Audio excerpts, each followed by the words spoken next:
Please subscribe to Face TV Africa and turn the notification on. Face TV Africa, ẹ jọ̀ọ́, subscribe, hete. Face TV was Swoby.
Nítorí ọba bàbá ọba ẹ̀yin kábíyèsí o kábíyèsí o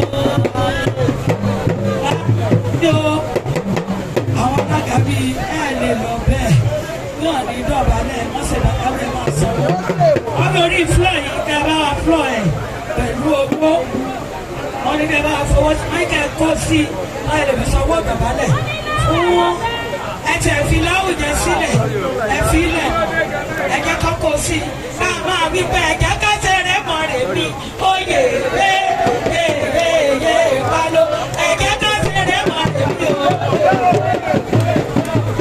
Èjì ó mú ká ọkọ̀ mi o.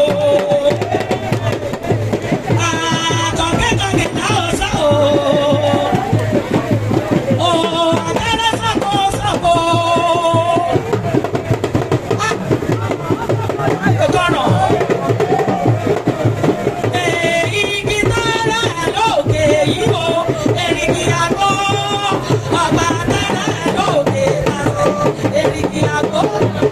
igi tẹ́lẹ̀ lókè yìí o.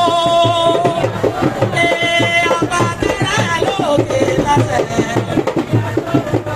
Adéwìkẹ́ bọ̀ ọmọjà abẹ́bọ̀lá.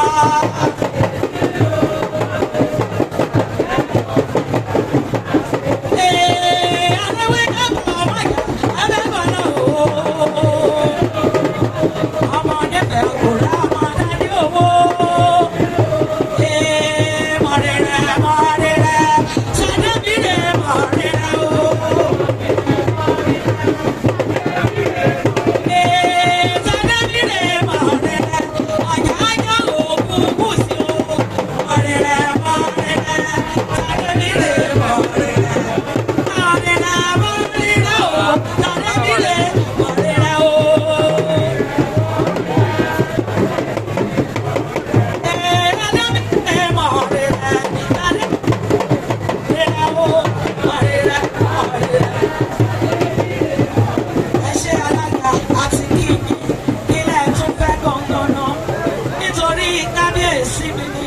Àìdúró kí wọ́n ní fi ọ̀rìn, àìbẹ̀rẹ̀ kí wọ́n ní fẹ́ òdàyé.